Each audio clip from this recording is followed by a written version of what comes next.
តើការចិញ្ចឹមពពែនិងការចិញ្ចឹមជៀមមួយណាស្រួលជាងបាទនេះអាស្រ័យលើបងប្អូនបាទខ្ញុំចិញ្ចឹមពពែមានលាយជៀមតែគាត់ថាការស្រឡាញ់បាទការថែទាំរបស់បងប្អូនមកគឺអាស្រ័យលើបងប្អូននេះបើយើងស្រឡាញ់ហើយយើងថែវាទៅខ្ញុំគិតថាអត់ពិបាកប៉ុន្តែសម្រាប់ខ្ញុំទាំងពីរបាទជៀមគូស្រួលពពែគូស្រួលប៉ុន្តែការងារអ្វីក៏ដោយវាមិនដែលស្រួលទេសំខាន់អារម្មណ៍របស់យើងឯងតែអារម្មណ៍របស់យើងចិត្តរបស់យើងដាក់ចិត្តដាក់កាយមើលថែចិញ្ចឹមវាហើយ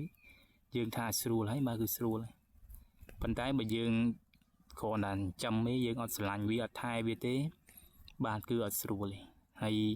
អ្វីដែលសំខាន់នោះគឺវាអត់ឲ្យផលយើងមិនច្រើនយើងចិញ្ចឹមសត្វយើងចង់បានគីឡូចង់បានកូនការធំធាត់លូតលាស់ឲ្យបានច្រើនប៉ុន្តែបើសិនជាបងប្អូនអត់មើលថែវាអត់ឲ្យផលយើងទេបានតាំងពីគីឡូកូនមកក៏វាមិនសូវឆាប់ធំធាត់បាទគឺវានៅទូចដដែលអញ្ចឹងណាប៉ុន្តែបើសិនជាបងប្អូនមើលថែវាទៅទឹកដល់ទៅឲ្យវាស៊ីឆ្អែតទៅបាទហ្នឹងគឺវាឲ្យផលយើងហើយតែយើងបានផលពីវាហើយបងប្អូនគាត់ថាសត្វនឹងស្រួលចិញ្ចឹមបាទស្រួលចិញ្ចឹមហើយប៉ុន្តែបើសិនជាអត់បានទាន់បានផលទេគឺពិបាកហើយបងប្អូនត្រូវចាំថាការងារអ្វីក៏ដោយមកវាមិនដែលស្រួលទេបាទវាមិនដែលស្រួលទេសូម្បីតែយើងដេកក៏ពិបាកផងពេលខ្លះយប់ខ្លះដេកមិនលក់ឈឺខ្លួនឈឺប្រាណពេលខ្លះដេកលក់ស្រួលអញ្ចឹងការចិញ្ចឹមសត្វដូចគ្នាបាទវាតែមានការលំបាកការស្រួលវា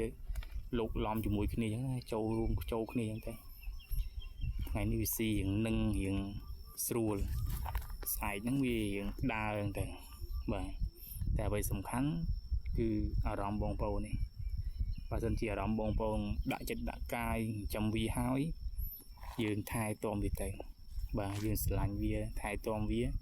សត្វហ្នឹងគឺវាផ្ដល់ផលប្រយោជន៍យើងទៅបងប្អូនគាត់ថាវាហ្នឹងល្អស្រួលតែនៅក្នុងអំឡុងពេលដែលយើងកំពុងចិញ្ចឹមវាមិនទាន់បានផលទេវាអត់ទាន់ស្រួលទេបាទវានៅលំបាកឡើយប៉ុន្តែបើយើងបានផលមួយឆ្នាំយើងប្រមូលម្ដងហើយក៏មួយឆ្នាំយើងបានប្រមូលផលពីវា2ដងហើយអាហ្នឹងដែលយើងស្រួលបាទដែលយើងស្រួលហើយសត្វប្រភេទមកគឺ species ឆាប់ឆ្អែតទេជៀមដូចគ្នាដែរវាប្រភេទសត្វនេះលើទៅមួយគាត់ថាជៀមវាមានពូជកូន2មានពូជកូន1តែបើពពែបាទគឺវាកូន2កូន3បាទវាអាចលូតដល់4ពេលខ្លះដល់4ហើយការចិញ្ចឹមសត្វបាទគឺវាមិនដែលស្រួលបងប្អូនវាមិនដែលស្រួលទេអាស្រ័យលើយើងទេបាទអាស្រ័យលើយើងមើលថែវាចេះបាទយើងចិញ្ចឹមមើលថែវាទៅវាបានផលទៅយើងស្រួល